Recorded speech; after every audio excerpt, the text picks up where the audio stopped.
Bonjour à toutes et à tous, je suis ravie d'être avec vous en direct aujourd'hui depuis le mouvement des entreprises de France pour poursuivre notre semaine de l'entreprise responsable et inclusive co-organisée, vous le savez, en partenariat avec la FMD.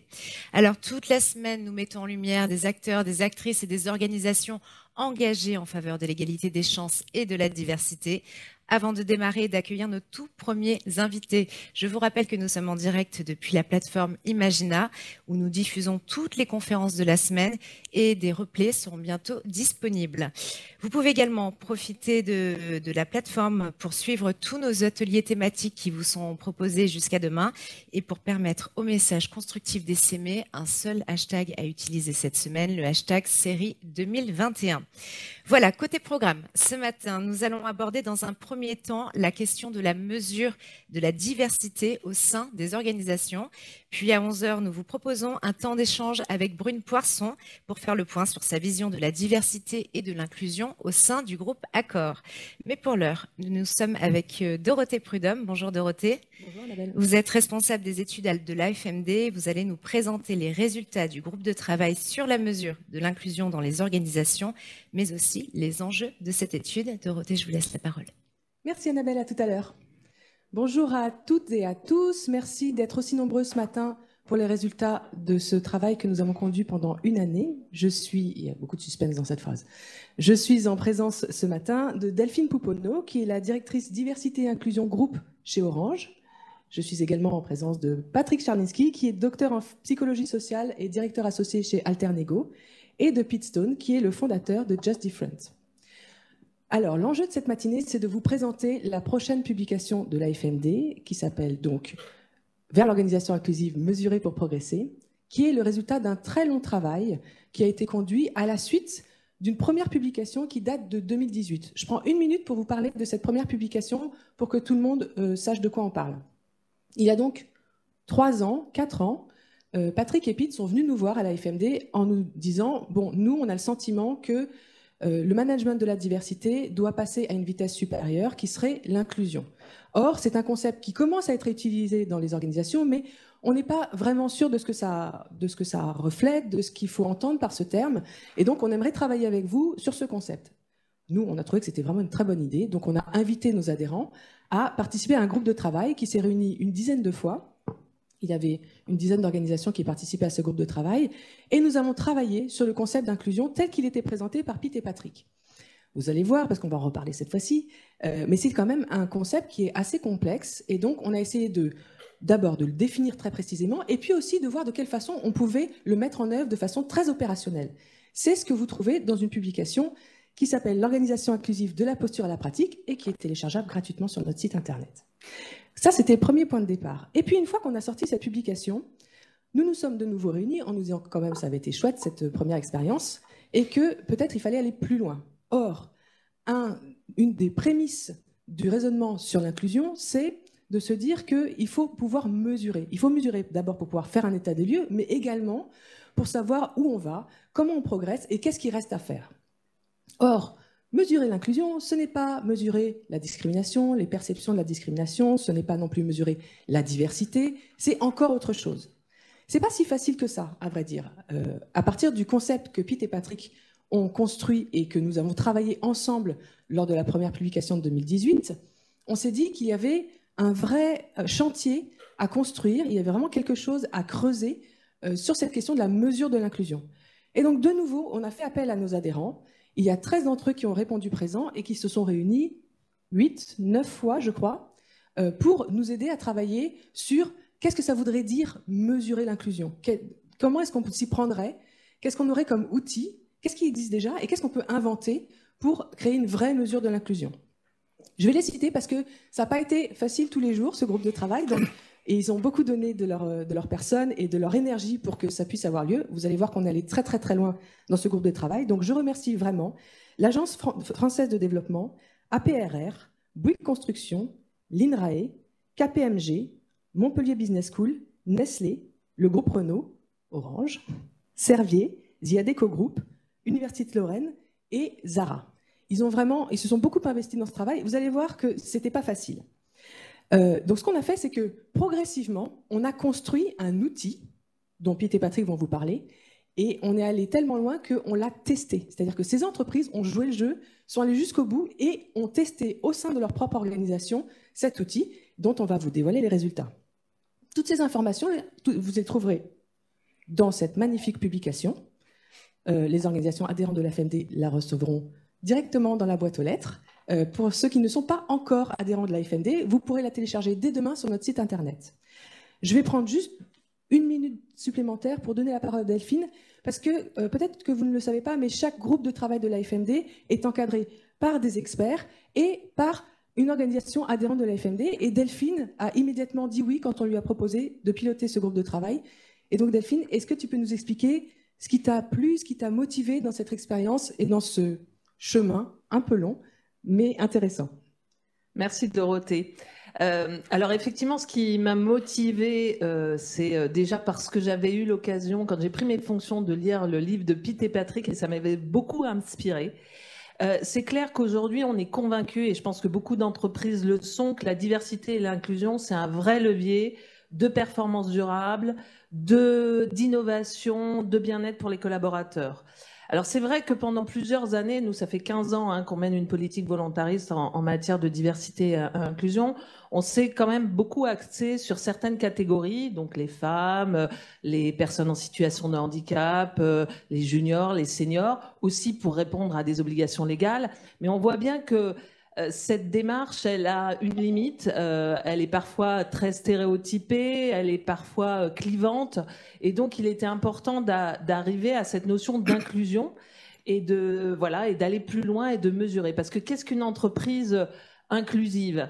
On peut être diversifié mais pas inclusif, on peut être une entreprise inclusive mais pas diversifiée. Donc il est important vraiment de pouvoir mesurer, parce que ça aussi, ça fait partie des éléments fondamentaux, c'est qu'il est important de mesurer pour pouvoir progresser.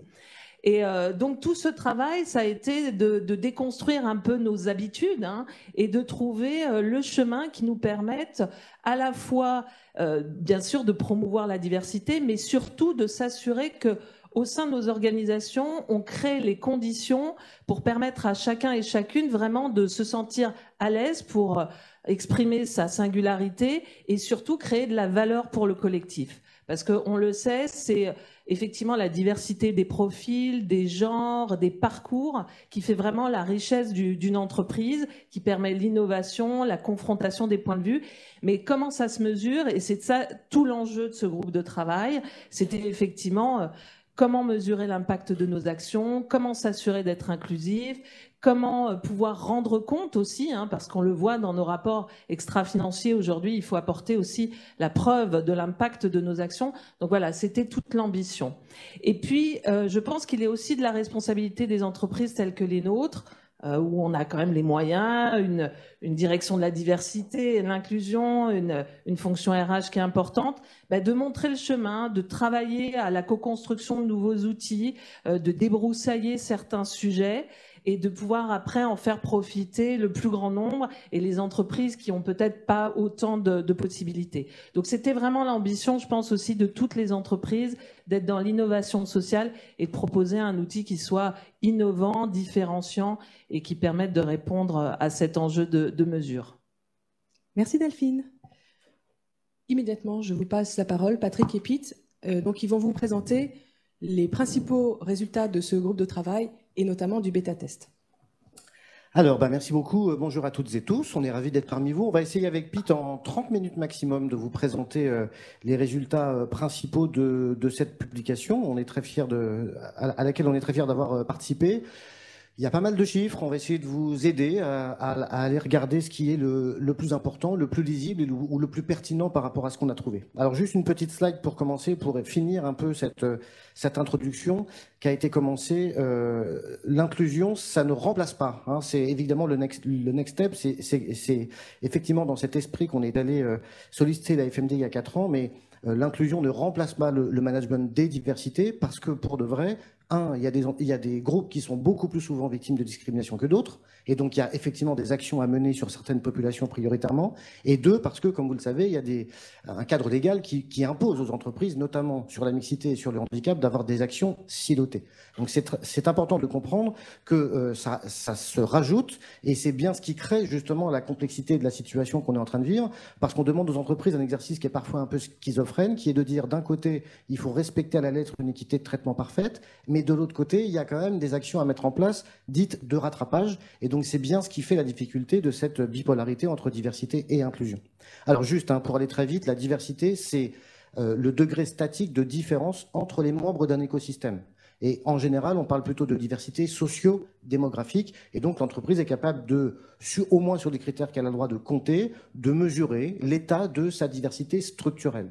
Quand on parle d'inclusion, on parle de quelque chose de dynamique, c'est-à-dire c'est comment on met en musique toutes ces diversités pour qu'elles génèrent les vertus qu'on lui prête, à savoir du bien-être individuel pour chacun et chacune, dans le respect des identités, et de la performance collective, par le fait que, évidemment, quand on est différent et qu'on aime travailler ensemble, on est plus créatif, agile, etc. Quand on parle maintenant d'entreprise inclusive, et c'est bien l'objet de ce qu'on a voulu dans ce baromètre, c'est la posture de l'entreprise à mettre des actions en place pour faire vivre cette inclusion.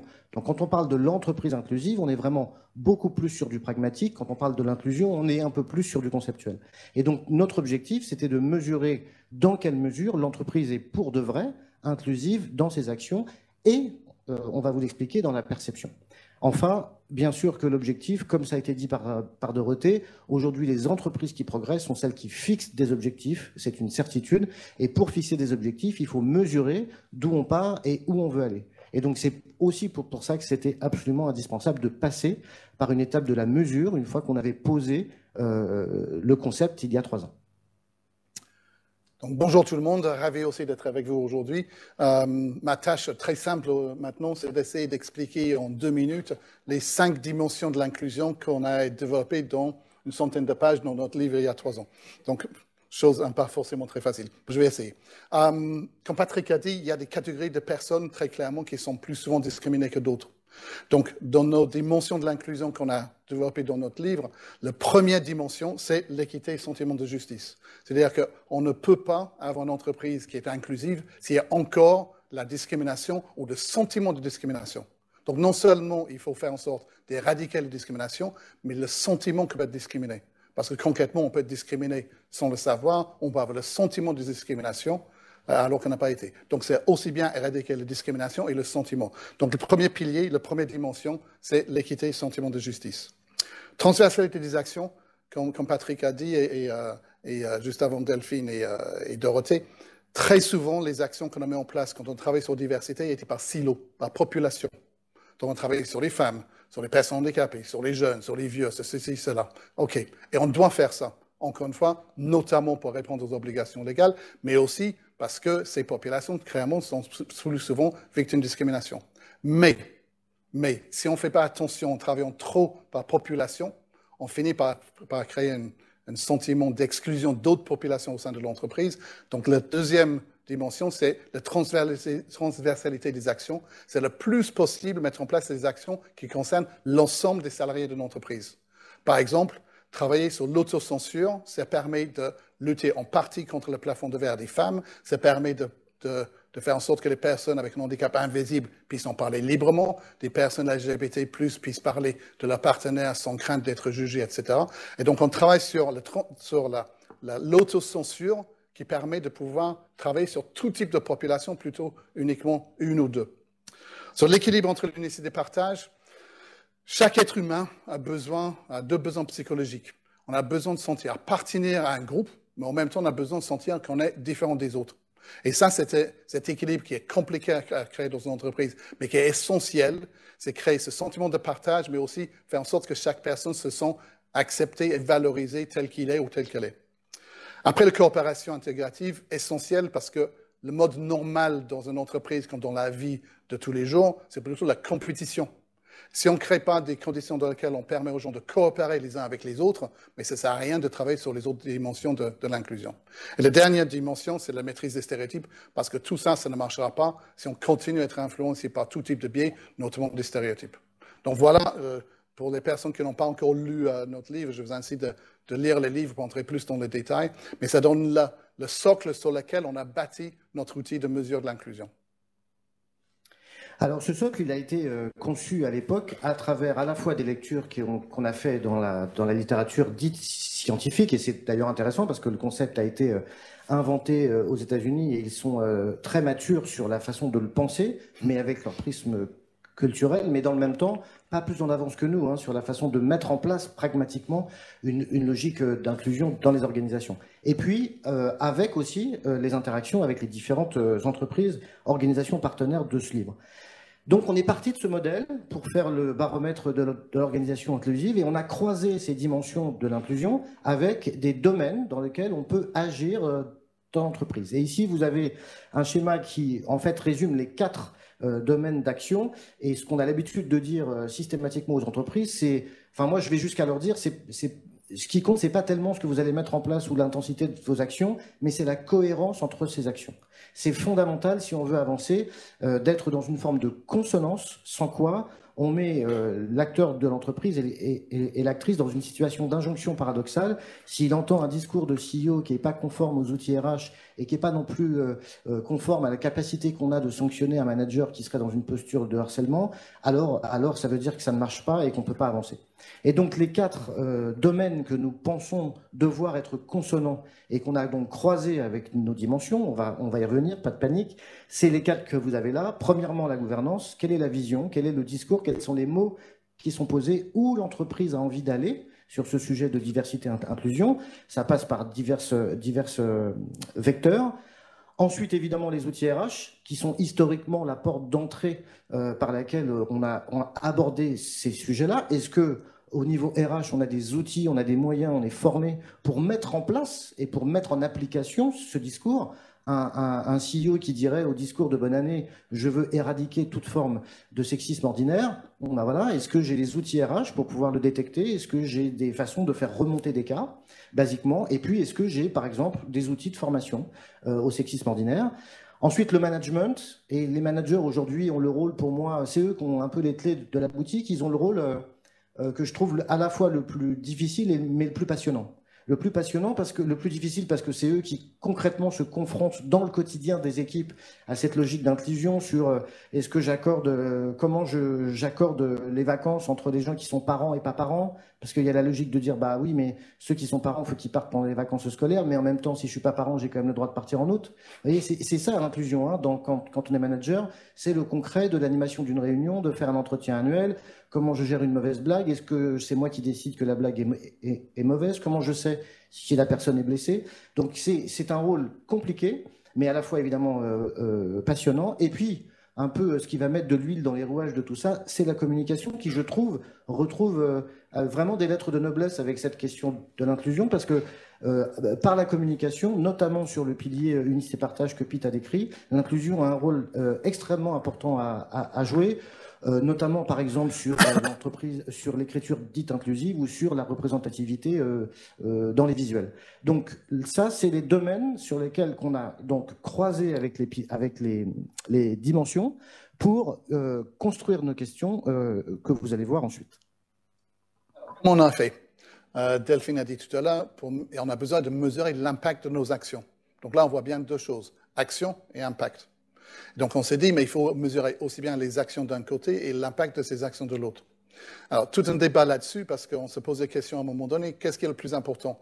Est-ce que le plus important de mesurer ce qu'on a fait, dans l'intention de créer un environnement inclusif, ou est-ce que le plus important, c'est la perception de l'impact de ces actions? Donc, tout un débat là-dessus, jusqu'à est-ce que vraiment il faut mesurer les actions? Parce qu'en fait, ce qui est le plus important à la fin, c'est la perception des salariés. Est-ce que l'entreprise est oui ou non inclusive? Donc, tout un débat là-dessus, et à la fin, on s'est dit, il faut quand même mesurer les actions, parce que les entreprises, on doit les inciter à mettre en place des actions pour être inclusifs.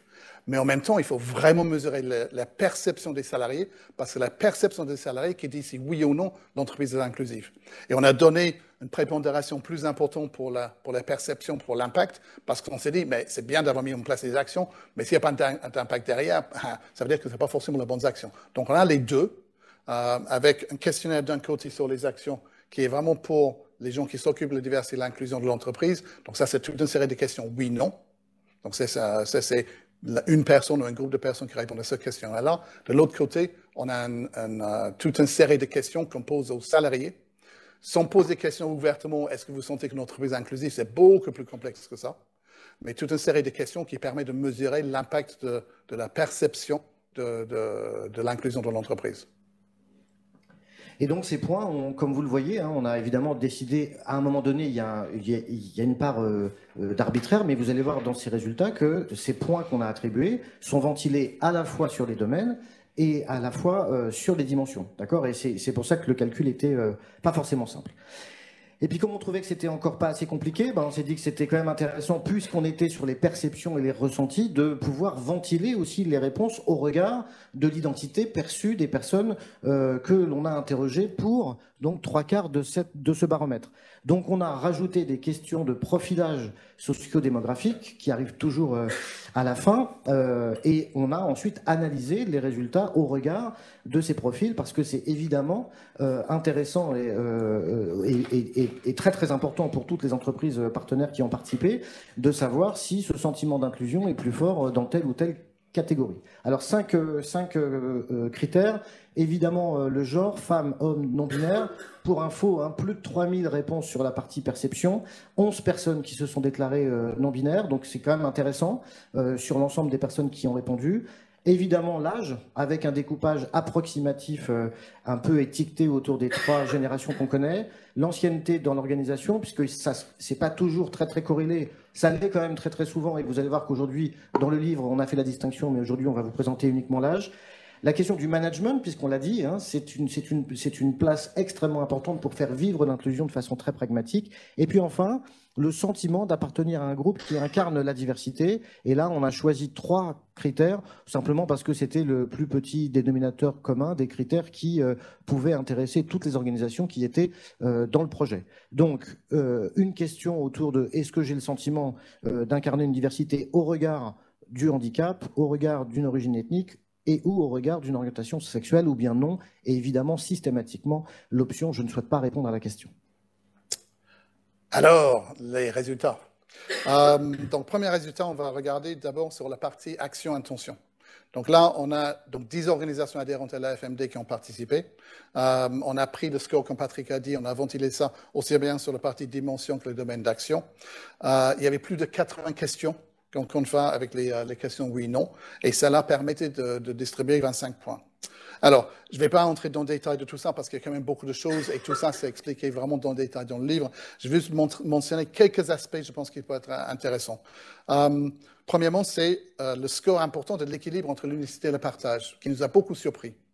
Parce qu'on se pose des questions, est-ce que les entreprises travaillent vraiment sur cette notion-là? Et donc, c'est le score le plus important sur l'ensemble des dimensions. Après, c'était intéressant, parce que quand on a regardé dans le détail, on s'est rendu compte qu'en fait, il y a des questions qui permettent de mesurer la partie partage et des questions qui permettent de mesurer la partie unicité. Alors que les entreprises, de manière générale, étaient très bien sur la partie partage et plutôt mauvais sur la partie, au moins sur la partie unicité. Donc, vachement intéressant, parce que ça montre clairement ce qu'on a tendance à faire dans les entreprises, c'est travailler sur l'appartenance, la culture, les valeurs, ce qui fait que les gens arrivent le matin en disant « je suis bien dans cette boîte parce que je sens appartenir ». Mais ils ne travaillent pas autant sur la partie « je suis quelqu'un d'unique et je dois sentir que je suis différent de tous les autres ». Donc là, il y a vraiment, je pense, quelque chose à investiguer sur l'avenir, c'est comment est-ce qu'on peut travailler davantage sur la partie unicité. Et après, vous voyez bien le score vraiment pas bon sur les stéréotypes, qui est vraiment la partie la plus compliquée, sur laquelle on a encore vraiment du travail à faire, c'est domestiquer les stéréotypes, déconstruire les stéréotypes pour faire en sorte que ça crée un environnement plus inclusif pour tout le monde. Et après, sur les dimensions, la gouvernance, ça sort super bien. Pourquoi? Parce qu'en général, quand on commence à travailler sur diversité et inclusion, on travaille sur les intentions, on travaille sur les valeurs, sur le roadmap, etc. Donc ça, c'est assez normal.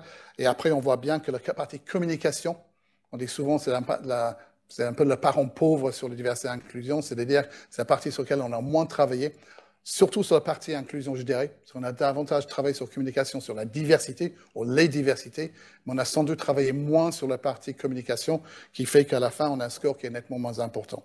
Après, vous verrez dans le livre, on entre plus en détail sur l'explication de tous ces chiffres.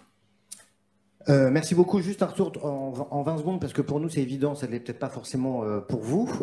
Comme vous l'avez compris, là, on est sur les actions, donc on est bien sur comment on a attribué les 25 points, et vous voyez que la ventilation se fait à la fois par les dimensions et par les domaines, et vous voyez que les points sont pas forcément les mêmes accordés à chaque critère, parce qu'on a, nous, répertorié l'ensemble des questions que les entreprises partenaires posaient dans leur People Survey. On est allé voir aussi différents baromètres. Donc la façon de lire, parce que je vous le dis maintenant pour la suite aussi, la façon de lire, c'est le score que vous avez dans la case, c'est le score sur le total des points. Donc par exemple au début 3,6 pour équité, sentiment de justice, 3,6 sur 5. Ça veut dire que sur les actions, les entreprises se sont auto-évaluées à 3,6 sur 5. Le score en pourcentage, c'est juste pour ramener sur une base 100. Donc ça veut dire que 72%, ça veut dire qu'elles font 72%, elles déclarent en tout cas faire 72% des actions que nous avons proposées eu égard à équité et sentiment de justice. Mais si vous regardez en bas, vous voyez qu'on a eu besoin de repartir sur les pourcentages parce que sur la question des domaines, eh bien, on n'a pas les mêmes nombres de points accordés. Par exemple, le pilotage RH, on a accordé 8 points, quand pour la communication, on en a accordé 6. Donc c'est important que vous regardiez plutôt les scores en pourcentage, c'est ceux qui sont les plus faciles à benchmarker.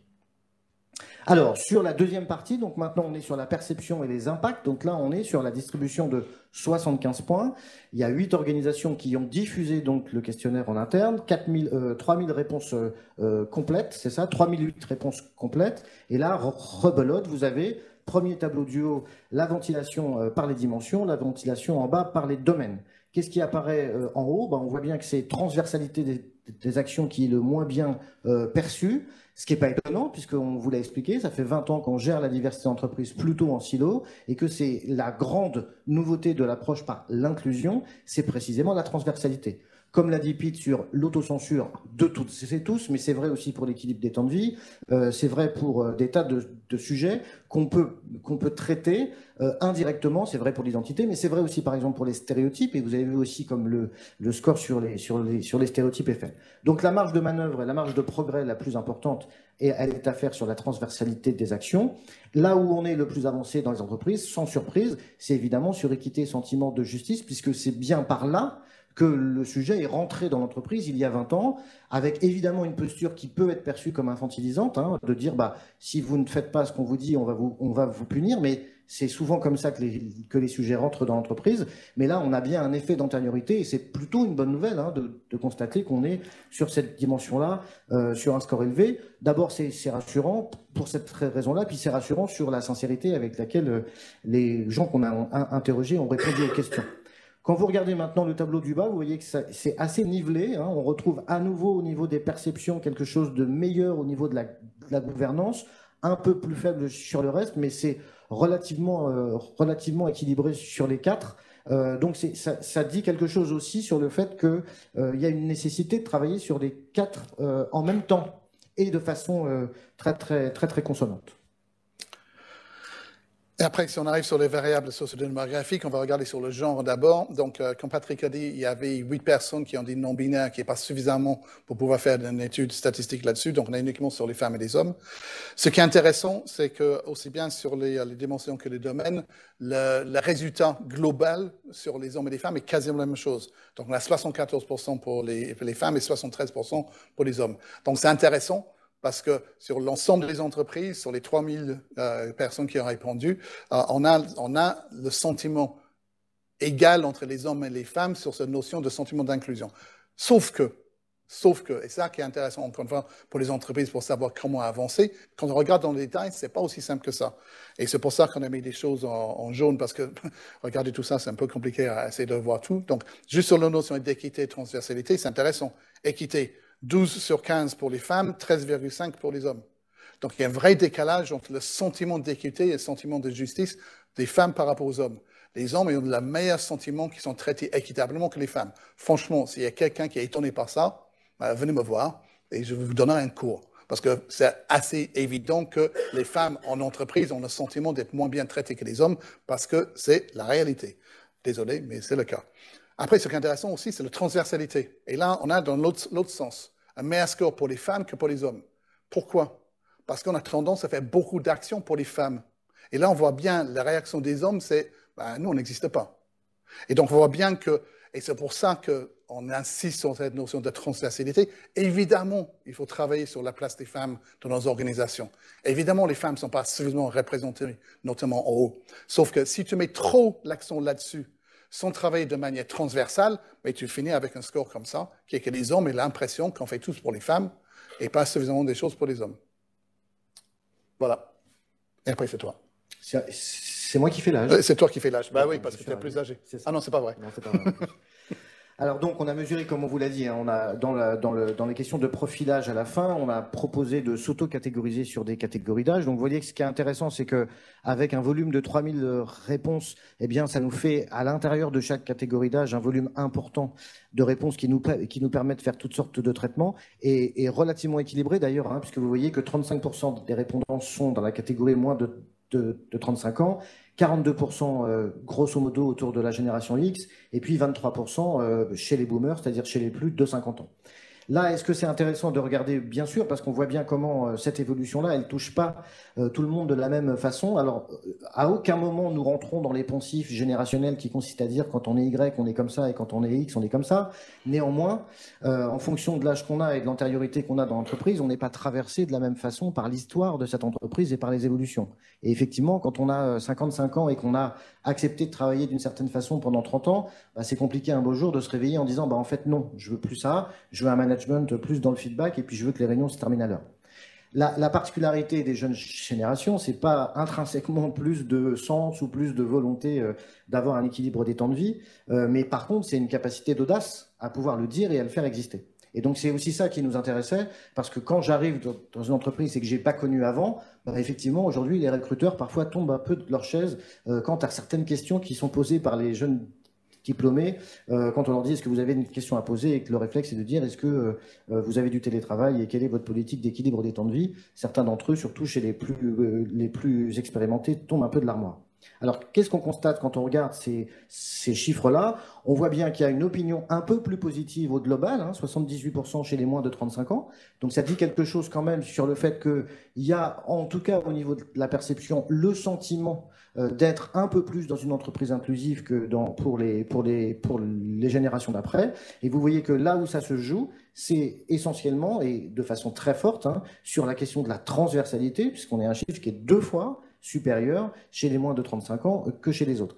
Alors ça peut s'expliquer notamment par le fait, et encore une fois c'est une bonne nouvelle parce que c'est presque un indice historique des progrès qui sont faits. Si chez les plus jeunes on a cette perception meilleure d'une transversalité, ça veut dire qu'ils sont dans un environnement dans lequel ils ont le sentiment qu'on aborde le sujet par plusieurs portes, alors que les anciens peut-être l'apercevaient quasiment uniquement par la porte RH-RSE.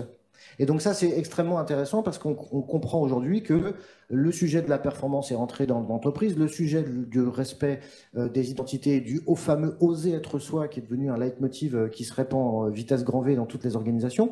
Donc là, on a vraiment quelque chose qui nous dit oui, on a affaire à une génération qui perçoit de façon plus positive l'inclination des entreprises à aller vers cette question de l'inclusion.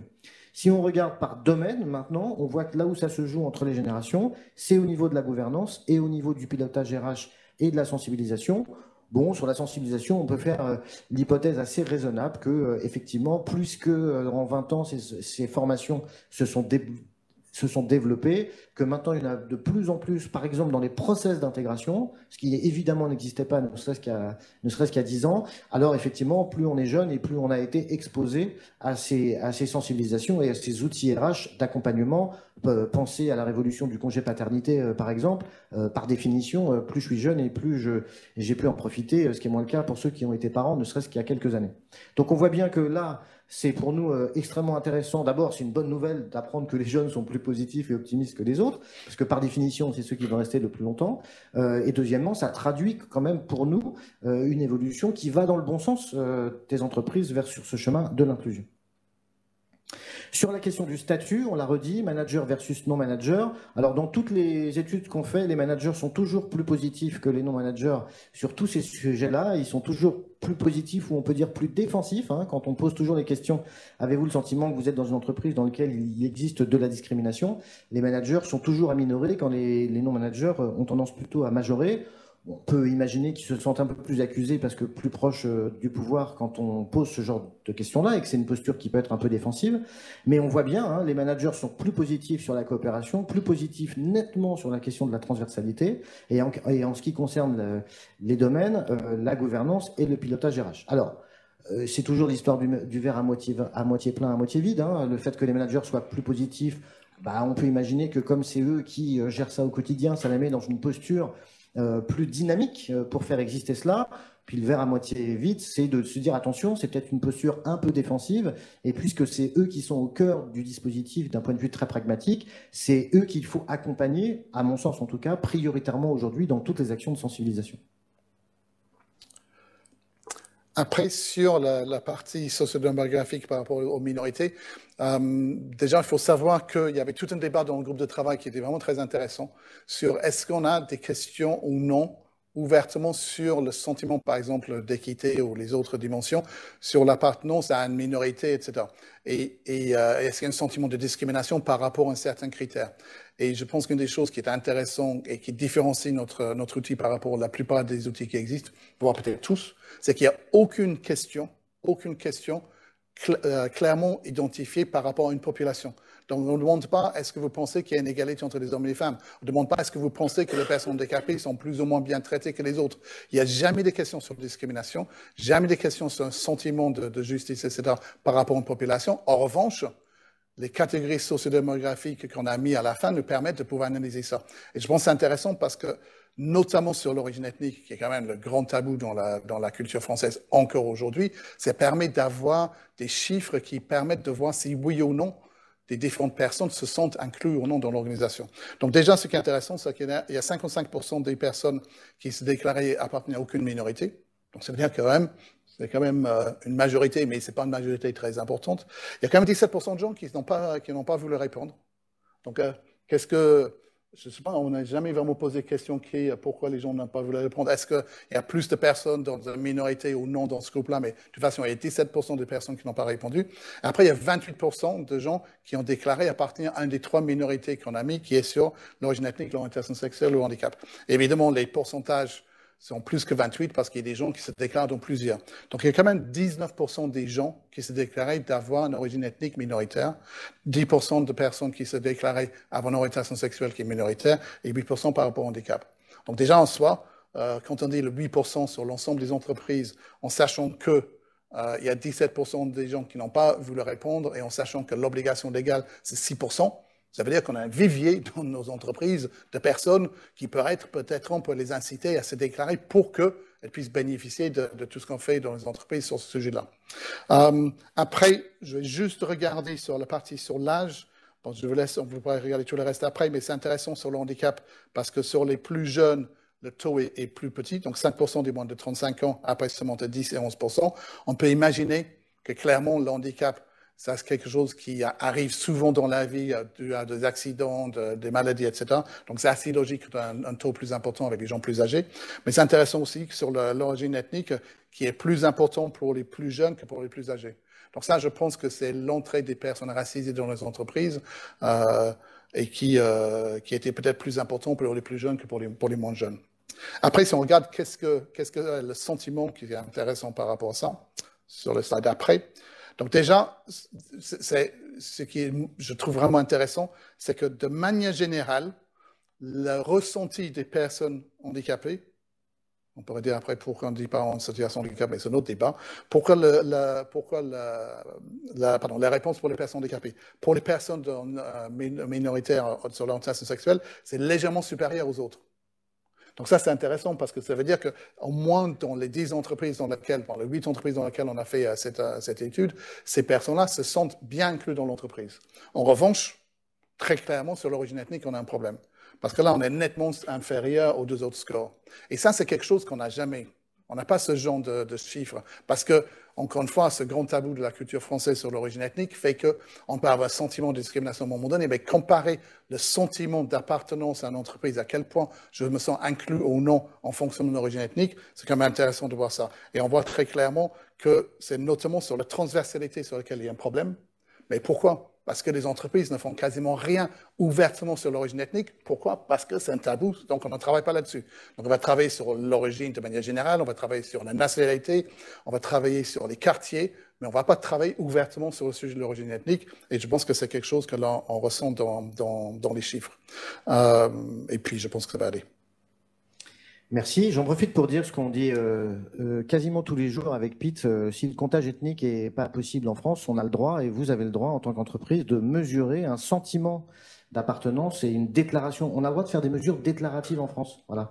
Sauf qu'il y a un tel tabou que soit on ne sait pas qu'on a le droit de le faire, soit on n'ose pas le faire. Or, encore une fois, aucun progrès n'est possible sans mesure parce qu'on ne peut pas fixer d'objectifs. Donc nous, on a osé le faire et on a été assez rassurés. Je me permets vraiment en 10 secondes. On a aussi été rassurés parce que les chiffres qu'on a là de déclaration d'appartenance sont conformes à ce qu'on a dans d'autres indicateurs. Le 8% est assez proche de ce que la GFIP dit depuis des années sur le stock, en quelque sorte, de personnes qui pourraient être RQTH si ils passaient le cap de l'autodéclaration. Et le 10% sur l'orientation sexuelle est très proche de ce que l'autre cercle aussi communique comme taux de personnes qui se déclarent LGBT, QI+. Donc c'est intéressant de voir qu'on est aussi, et c'est pour ça qu'on a grande confiance dans ces scores, et c'est pour ça qu'on est allé au bout, parce que pour tout vous dire, quand on a lancé la mesure, on ne savait pas, en fonction de la qualité de ce qu'on avait trouvé, si ça donnerait lieu à une publication, et on ne l'aurait pas fait pour le faire. Mais tout cela nous a montré à quel point, effectivement, on a des résultats qui sont intéressants et représentatifs de la population active. Et juste une chose, je pense qu'il faut féliciter toutes les entreprises qui ont joué le jeu là-dessus, parce que je pense qu'il n'y a pas toutes les entreprises qui sont capables de demander dans une enquête est-ce que vous vous sentez appartenir à une minorité sur l'orientation sexuelle, sur le handicap et sur l'origine ethnique. Donc je pense qu'on peut vraiment féliciter toutes les entreprises parce que ce n'est pas rien. Et je pense que c'est en faisant ce genre de choses-là qu'on pourrait enfin avancer sur ce sujet qui est quand même un peu le parent pauvre de tous les sujets de la diversité en France. Et d'ailleurs, pour la petite histoire, je me souviens, avec Dorothée et Pete, on s'était posé la question au moment de la restitution, de présenter aux entreprises et aux organisations si on voulait siloter les représenter une par une ou si chaque organisation était OK pour que les autres voient leurs propres résultats. Et il y a eu un truc unanime autour de non. L'énorme intérêt, c'est justement qu'on voit les résultats dans toutes les organisations. Et vraiment, j'ai souvenir d'une séance avec beaucoup d'humilité, de sincérité autour d'eux. Bah oui, on est mauvais là-dessus, mais pourquoi? Pourquoi vous? Et qu'est-ce que vous avez fait? Et évidemment que on n'a rien inventé de mieux que le dialogue pour progresser. Alors, juste une slide de synthèse. Qu'est-ce que ça nous dit au global? Donc là, vous voyez qu'on a synthétisé sur dimension et domaine, parce que c'est évidemment la grille de lecture la plus pertinente pour voir où sont les failles et où sont les zones de progrès. Donc là, une dernière précaution méthodologique, là, on a remoyenné sur action et perception. Donc là, on est bien revenu sur des scores sur 100 points en mettant ensemble les 25 actions et les 75 de perception. Alors, première chose, le résultat global, il est de 68 sur 100, ce qui pour nous est plutôt bien, parce que ça veut dire qu'on a un score qui est discriminant, pas discriminatoire, discriminant, c'est-à-dire qui fait la différence entre, avec un delta qui a été assez important entre les différentes organisations. Donc ça veut dire qu'on n'est pas sur 90 sur 100, on est bien sur un chiffre qui dit quelque chose sur une moyenne, avec un delta important, donc des entreprises assez en avance, et puis des organisations qui ont une grosse marge de progrès. Sur les dimensions, vous voyez en vert, on vous le redit, les deux pôles sur lesquels il y a plutôt, ça va plutôt bien. La question de l'équité, sentiment de justice, on l'a dit pour des raisons historiques. Et puis l'équilibre, unicité-partage, on l'a dit aussi, parce que ça rejoint aussi de la posture managériale. Et on sait très bien qu'un énorme chantier dans toutes les entreprises aujourd'hui, c'est aussi la posture managériale, indépendamment de la lecture de l'inclusion. Et donc, on voit bien dans nos questions, on s'est bien rendu compte dans nos questions que, par exemple, les progrès qui sont faits ou les efforts qui sont mis sur le fameux management, alors je ne sais plus comment l'appeler, bienveillant, empathique, je ne sais pas quoi, mais en tout cas, là, il y a un effet sur le respect des personnes. Mais avec un travail à faire sur l'unicité. avec un travail à faire sur l'unicité. Après, les zones de progrès, bon, bah, vous voyez, hein, en gris clair, la question de la coopération. Toutes les entreprises ont décidé depuis quelques années de basculer sur le TUCO. C'est bien, c'est une bonne nouvelle, hein, parce qu'effectivement, consulter les gens et leur demander leur avis, c'est quand même des garde-fous contre des erreurs individuelles. Mais la coopération, ça s'apprend. Et là, on voit bien que dans les ressentis, il y a un besoin d'accompagner sur la capacité à coopérer. Et puis, sans surprise, on l'a dit aussi, transversalité des actions. Et c'est totalement normal, ça veut dire que c'est là qu'on doit, c'est ce sur quoi on doit insister pour aller vers cette logique d'entreprise inclusive. Et puis les stéréotypes, qui est aussi pour des raisons historiques, parce que c'est évidemment la porte par laquelle on est rentré ces dernières années pour comprendre que pour aller au-delà des process RH et des postures managériales, il faut travailler sur ces biais inconscients, sur ces stéréotypes et surtout travailler en toute humilité. Sur les domaines, la gouvernance qui arrive devant, et puis le parent pauvre, si j'ose dire, c'est la communication, mais encore une fois, pas si étonnant que ça, puisque c'est un chantier qui commence là à démarrer dans toutes les entreprises, de se poser la question du poids de la communication. Et moi, je crois vraiment en vertu, parce que ça ne se fait pas en 15 jours, mais en tout cas, je me souviens de toutes les études qu'on a faites pour l'IMS, il y avait une corrélation très très forte entre la question de la perception de la culture d'entreprise et des stéréotypes personnels. Et il y a un lien très très fort. Donc ça ne se fait pas en 15 jours, mais quoi qu'on dise, quand on est dans une entreprise qui a une communication claire, uniforme, consonante sur ses valeurs et qui irrigue la féminisation des titres, la représentation dans les visuels, etc., la signature de charte, et ben, au bout d'un moment, cette culture, elle irrigue aussi les pratiques individuelles et elle fait changer véritablement les postures de chacun et de chacune. Donc la communication, ce n'est pas un outil superflu, c'est un vrai outil d'inclusion à mon sens. Voilà pour la synthèse de ces résultats. Tu voulais rajouter quelque chose? 14 minutes qui restent. Enfin, franchement, je ne sais pas comment on a réussi à être aussi peu bavard. Merci à tous les deux pour cette présentation que j'ai trouvée, moi, très claire. J'espère que vous aussi. Si jamais vous avez des questions, si jamais vous êtes curieux, vous avez envie d'aller un peu plus loin, n'hésitez pas. Vous pouvez poser toutes vos questions dans le chat. Mais avant de prendre ces questions, je voudrais donner la parole à Delphine parce que je pense que vous êtes chez vous, dans votre bureau, en train de vous dire « Ok, ça a l'air super intéressant, mais comment on fait ça vraiment dans notre organisation ?» Et donc, j'aimerais que Delphine vous raconte son expérience du groupe de travail, de la réflexion, mais surtout du bêta-test. Delphine, comment est-ce que tu as convaincu ta direction? Comment est-ce que tu as fait passer le questionnaire des salariés? Comment tu as répondu au questionnaire sur les actions? Explique-nous tout. Très bien. Alors effectivement, peut-être revenir aussi sur le groupe de travail et la façon dont on a travaillé. Quand on a commencé l'aventure, sincèrement, on savait pas bien où on allait atterrir. Hein, donc c'était aussi de l'innovation et c'est aussi du test and learn. On a d'abord recensé tout ce qui existait. Tous nos baromètres, nos index, etc. Parce que l'idée, c'était vraiment de faire quelque chose de différenciant. Donc ça, c'était important déjà de se nourrir de ce qui existait dans chacune de nos entreprises. Et ce qui nous a permis effectivement de co-construire ces deux questionnaires, à la fois le questionnaire d'action et de perception, en balayant effectivement toutes les catégories et en ayant vraiment cette volonté d'être très transversale. Et puis après, effectivement, il y a eu le fameux bêta-test, parce que pour nous, c'était important, au-delà de ce travail de construction, de pouvoir vraiment le tester et s'assurer que voilà, cet outil... déjà, ils répondaient à l'attente de nos collaborateurs. Moi, ça faisait sens pour eux d'y répondre. Et puis, de pouvoir voir si c'était robuste, suffisamment différenciant et si ça donnait des résultats pertinents par rapport à ce qu'on pouvait voir. Donc, effectivement, sur le questionnaire d'action, je dirais c'est relativement facile. Hein, c'est 80 questions, on répond par oui et par non. C'est soit les directions d'INI, soit les directions RH. Donc ça prend assez peu de temps.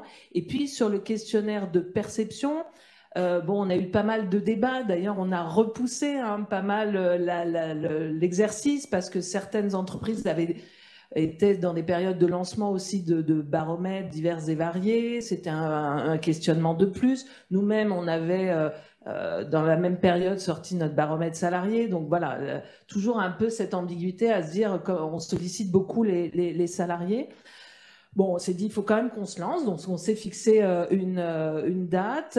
Nous, on avait identifié un panel représentatif de plus de 2000 collaborateurs, en essayant effectivement d'avoir une représentation de l'ensemble des directions. Voilà, donc un panel représentatif. On a eu plus de 500 répondants, ce qui était plutôt pas mal parce que, comme je vous l'ai dit, on avait dans la même période lancé notre baromètre et puis on n'a pas exploité toute la puissance de la com interne qu'on aurait pu faire. Donc on se dit, si demain il y a une vraie action de communication autour de ce baromètre, ça peut vraiment faire augmenter le taux de participation. Néanmoins, 500 participants, c'était suffisant pour avoir des résultats qui étaient très intéressants pour nous. Et moi, je suis assez fan de l'outil parce que je trouve qu'il apporte vraiment quelque chose de nouveau. Effectivement, on a l'habitude d'index, de baromètres très silotés. Là, ça apporte une vision très transverse. Ça nous permet à la fois de mesurer l'écart entre ce qu'on fait, on a l'impression de faire plein de choses très très bien, mais la perception aussi qu'en ont les salariés. Donc ça, c'est quand même une donnée intéressante. Ça nous permet de mieux piloter vraiment nos actions, c'est-à-dire se dire, est-ce que c'est les process RH qu'il faut revoir? Est-ce que c'est mes actions de communication? Voilà, donc vraiment de regarder quels sont les axes à travailler. Bien sûr, est-ce que c'est, on l'a vu, le management est très important, donc est-ce qu'il faut repousser une culture du management inclusif? Est-ce que c'est avec les communicants qu'il faut retravailler? Donc voilà, ça nous donne une visibilité sur le pilotage et les actions qu'on doit mener qui est hyper intéressante.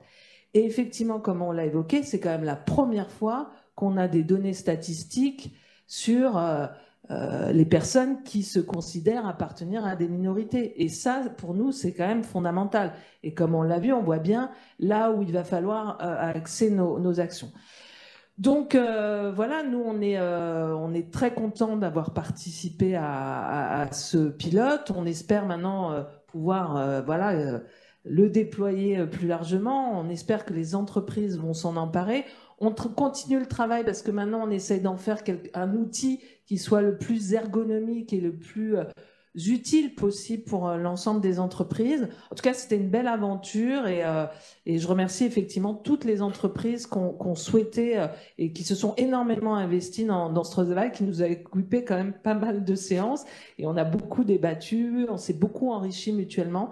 Donc voilà, un grand merci à vous et à la FMD pour ce travail. Merci Delphine. Est-ce que vous voulez réagir, Patrick, Pete? Non, moi j'aime bien. C'est très bien. Ouais, ça me va aussi. C'est super. Non, il y a juste un micro-détail. J'ai pensé en t'écoutant, Delphine, c'est qu'on n'a pas dit un truc, c'est que dans toutes les questions qu'on pose, il n'y a pas une question silotée sur un public. Et ça, c'est un truc qui a été vachement difficile, en fait, parce que c'était très, très disruptif de poser aucune question sur les femmes, sur le handicap, sur un sujet. Toutes nos questions sont transversales, c'est-à-dire s'appliquent pour toutes les diversités. Et ça, c'était absolument indispensable. Et c'est là, pour moi, le côté le plus innovant, il est là, je trouve. Je me tourne vers Maya Agege, la déléguée générale de l'association, qui est dans l'amphithéâtre devant moi et qui reçoit les questions que vous envoyez sur le chat. Maya, je te laisse la parole. Merci Dorothée. Donc on a une première question d'un participant ou d'une participante inconnue qui demande pourquoi ne pas avoir prévu 2 indicateurs distincts, unicité et partage. Donc ça c'est la première question. Ouais, vas-y, ouais. Alors en fait, l'intérêt c'est précisément l'équilibre. Comme l'a dit Pete, c'est-à-dire que si on est dans un écosystème et si j'ai le sentiment d'être complètement reconnu comme un individu unique, le danger c'est d'aller sur un extrême et d'être marginalisé par rapport à l'écosystème. Et du coup, je ne suis pas en situation de bien-être. Et si je suis uniquement sur le côté partage, alors oui, je partage des codes, mais on voit bien là qu'on entend la petite musique de l'entreprise conformiste, assimilationniste, dans lequel je vais devenir un rôle, je vais devenir interchangeable. Et je vais pas bien non plus.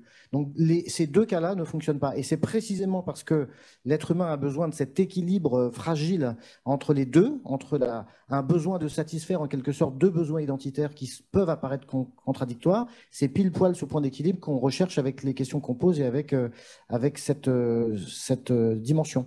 Donc non, je pense que ça n'aurait pas été une bonne idée de les séparer.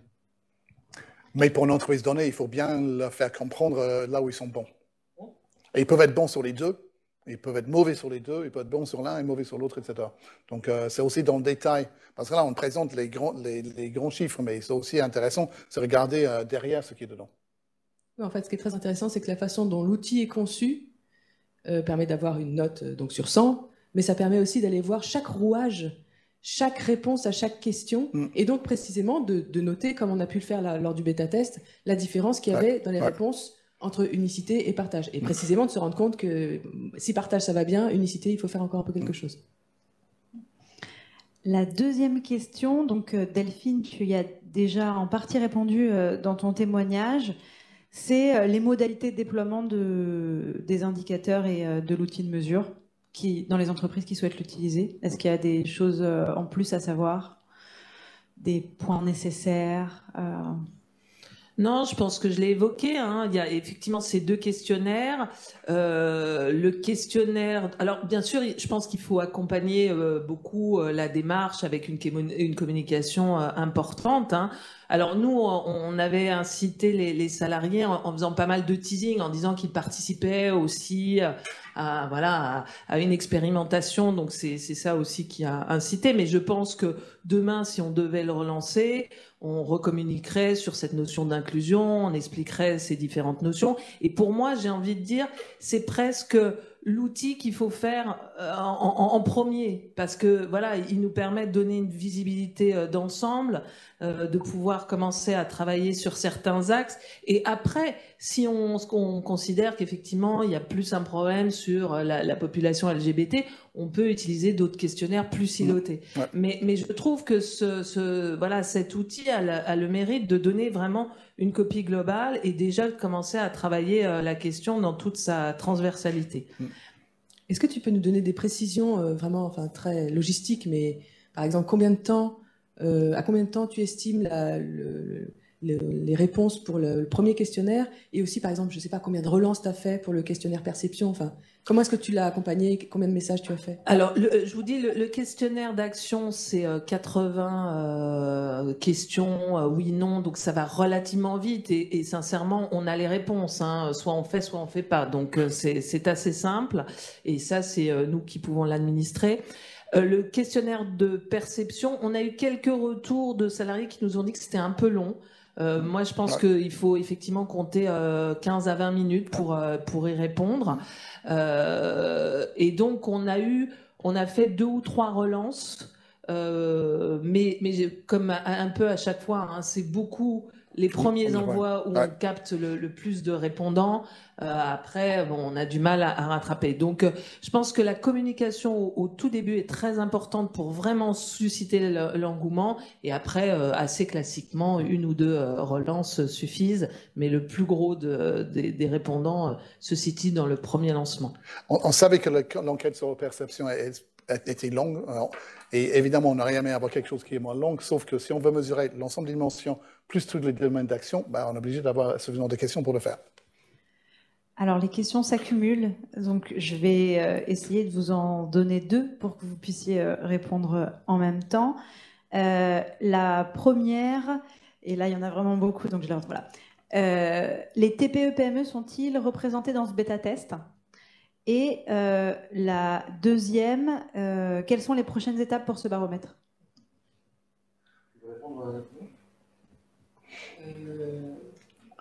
Alors, parmi les organisations qui ont participé au bêta-test, il y a des organisations de tout type. C'est-à-dire qu'il y a aussi bien des groupes internationaux qu'une université, par exemple. Enfin, vraiment, il y a des organisations de tout type. Pour autant, et vous allez me corriger si jamais je dis une grosse bêtise, là, dans ce cadre-là, on avait besoin... En fait, l'objectif du bêta-test, c'était de voir si jamais notre modèle fonctionnait. On voulait savoir si jamais on arrivait à des résultats complètement aberrants. Donc, c'est ce que disait Patrick tout à l'heure. Est-ce qu'on arrive à 90%, tout le monde est très content? Auquel cas, c'est super, mais c'est un peu bizarre. Ou si, au contraire, on a des notes ridicules. Donc, on avait besoin d'avoir une certaine puissance statistique. On avait besoin d'avoir un certain nombre de répondants. Or, il n'était pas possible. Alors, il était possible d'avoir des entreprises plus petites qui participent au bêta-test, mais leurs résultats n'auraient pas été significatifs statistiquement. Donc... Non, je pense qu'effectivement, c'est un outil qui, à court terme, ne s'applique pas en dessous d'un certain seuil, qui est assez difficile à déterminer, mais quand on a des questions sur des actions qu'on met en place sur une politique, est-ce que vous avez un responsable diversité inclusion? Bon, évidemment, on peut perdre des points parce qu'on est une entreprise de 20 personnes, mais ça ne peut pas exister. Donc, pour l'instant, dans l'état actuel, il y a un seuil en dessous duquel, effectivement, ce baromètre ne peut pas fonctionner. Voilà la raison pour laquelle, par contre, on a tenu à avoir un échantillon hétérogène, indépendamment de la taille, sur les types de structures. Et après, sur l'avenir, l'avenir à court terme, c'est d'abord de se satisfaire et de se réjouir de ce qu'on a fait. Ça, c'est à très très court terme, parce que ça dure jamais très longtemps.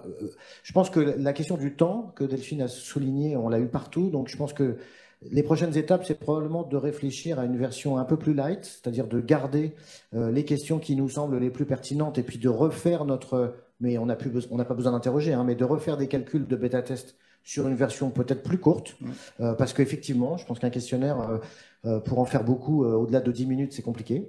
Voilà. Et pour information, on est passé de 4000 connexions à 3000 questionnaires complètement remplis.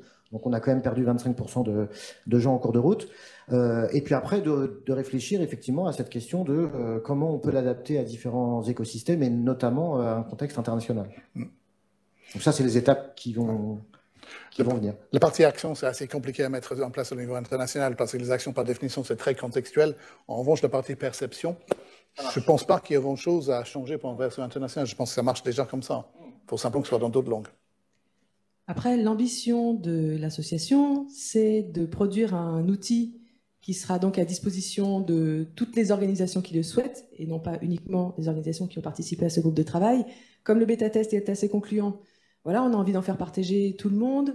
On y travaille vraiment de toutes nos forces en ce moment, mais c'est quand même pas exactement la même chose de produire un outil de façon un peu manuelle entre nous pour une dizaine d'organisations et de faire quelque chose de très robuste, de beau, que vous ayez envie d'utiliser, qui soit facile, accessible, etc. pour tous, qui respectent la RGPD, qui remplissent un certain nombre de conditions qui sont incontournables. Donc ça nous demande beaucoup de travail, mais on y travaille. Et restez connectés, on vous tient au courant dès qu'on est prêt. Et vous le serez, vous serez les premiers à être prévenus. Maya? Est-ce qu'on a le temps encore pour 2 questions Oui, merveilleux. Donc, j'ai 2 autres questions et beaucoup plus, mais le temps se réduit. J'ai entendu donc Catherine qui nous dit qu'elle a entendu que 2 axes sont fortement décalés, stéréotypes et communication. Est-il prévu une collaboration entre entreprises avec l'AFMD sur un kit pour déployer ces axes? C'est la question la plus difficile, c'est pour moi. C'est sympa. Alors, qu'est-ce que je peux dire? C'est comment ton emploi du temps en ce moment? Alors, ce que je peux dire, c'est que nous avons publié il y a quelques années un ouvrage qui est très intéressant sur communiquer sur la diversité, qui est un ouvrage qui a été rédigé par une chercheure qui s'appelle Aude Seurat, qui est spécialiste des questions de communication, et qui a fait une analyse des supports de communication qui sont utilisés par les organisations pour parler de diversité. Alors vous allez me dire, oui, mais c'est la diversité, c'est pas l'inclusion. C'est vrai, c'est un bon point, mais je pense que ça peut être une première source d'inspiration. Et quand vous aurez lu ce livre, plus celui de 2018 de Patrick Épite, plus celui-là que vous allez très bientôt recevoir, je pense que vous aurez toutes les armes pour penser une communication inclusive. Sur la question des stéréotypes, eh bien, n'hésitez pas à participer à la conférence qui aura lieu demain matin à 9h30 sur la question des stéréotypes de genre des étudiants. Et là encore, vous trouverez plein d'informations très intéressantes. Merci Dorothée. La question suivante, elle est plutôt pour Pete et Patrick. Pourquoi ne pas avoir intégré l'origine sociale dans les variables sociodémographiques? Là, vraiment, dans mon souvenir, c'est vraiment parce qu'on a voulu vraiment choisir des critères qui étaient unanimes et pour lesquels toutes les organisations nous ont dit « oui, je peux me permettre de poser cette question-là ». Voilà. Donc, il fallait trouver des critères qui soient adaptables à tous les environnements et qui génèrent l'adhésion des organisations partenaires. C'est pour ça qu'on est arrivé à ces 3-là. Et pas en avoir trop. Et aussi de ne pas en avoir trop, mais effectivement, on aurait pu en poser beaucoup plus. Ce qui est intéressant, parce qu'avec 3 critères, on a 28% des répondants qui disent « je suis au moins dans une minorité », plus 17% de nos réponses, c'est énorme, dont on sait très bien que ça représente plus des gens du côté du oui que du côté du non. Donc c'est intéressant, parce que si on avait multiplié cela, on sait très bien aujourd'hui que si on additionne toutes les minorités, c'est les majoritaires qui sont minoritaires, bien sûr.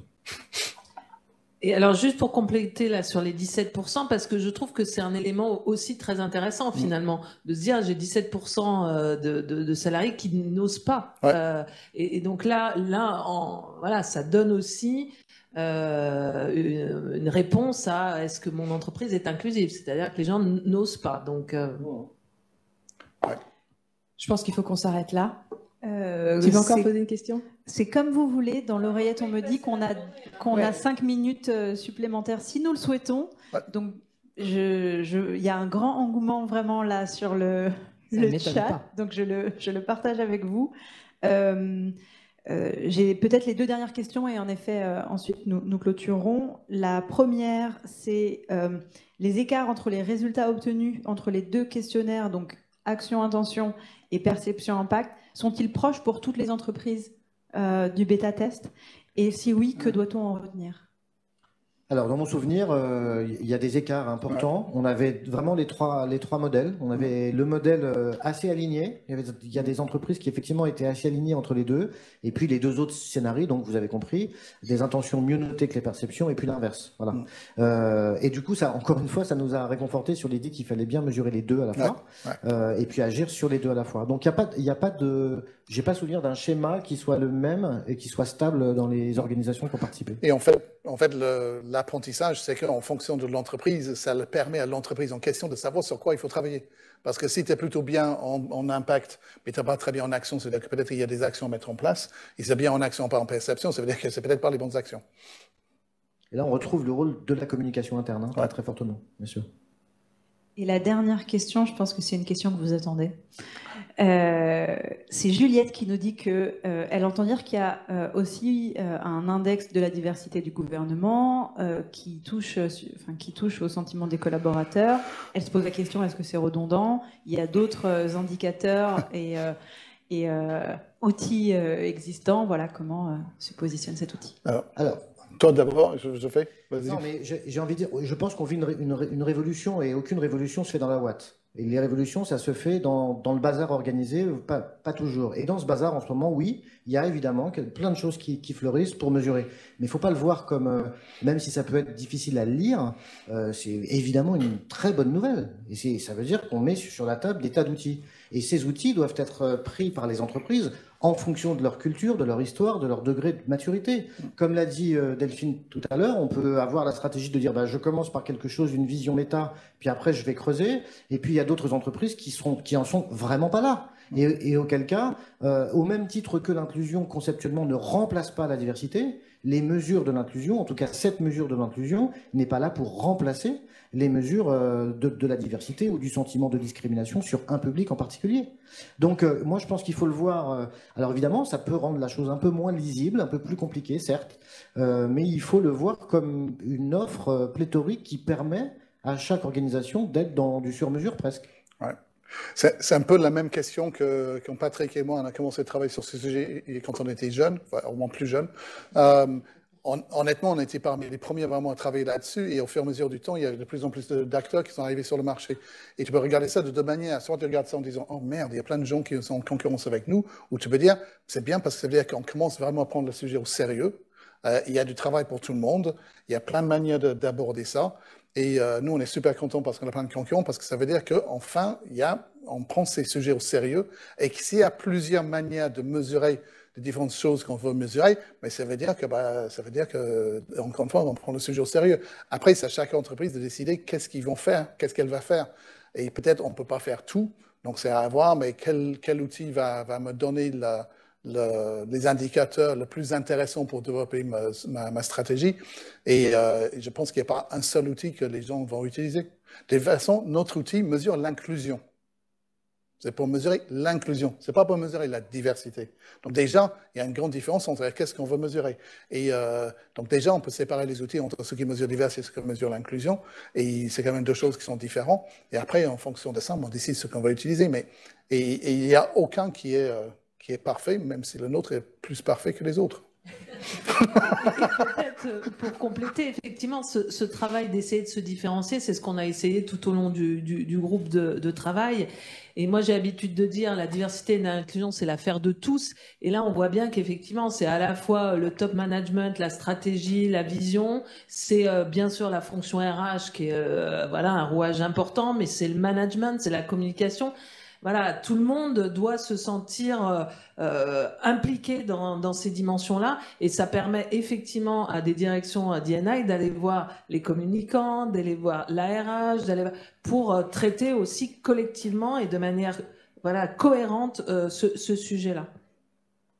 Un dernier petit mot peut-être, il y a des mesures qui sont obligatoires, comme par exemple l'index d'égalité professionnelle femmes-hommes, et puis après, il y a des mesures que vous pouvez conduire en fonction des objectifs que vous fixez.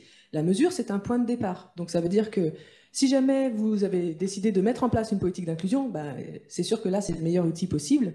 L'objectif, c'est pas juste d'avoir une mesure et un chiffre, l'objectif, c'est à partir de ce chiffre et des données qui constituent ce chiffre, comment mettre en place un plan d'action. Ouais. Le but du jeu, c'est de savoir ce que vous voulez faire, quels sont les critères que vous voulez mesurer, ou quel est le concept que vous voulez utiliser, sur quel périmètre, et à partir de là, cette mesure vous sera utile. Donc je pense qu'il faut vraiment penser plus globalement avant de choisir un outil. Mais choisissez une autre. On pourrait peut-être dire mesurer pour progresser même. Mesurer pour progresser, absolument. Bon, je pense que c'est le mot de la fin. Merci à tous et toutes de nous avoir suivis. Merci pour vos questions, pour votre engouement autour de cette magnifique publication. Je vais essayer de vous la montrer. Hop. Sublime publication. Vous aurez bien sûr beaucoup plus de détails en lisant ce livre. Vous pourrez donc le retrouver très rapidement sur notre site internet en téléchargement gratuit. Si jamais vous n'êtes pas encore adhérent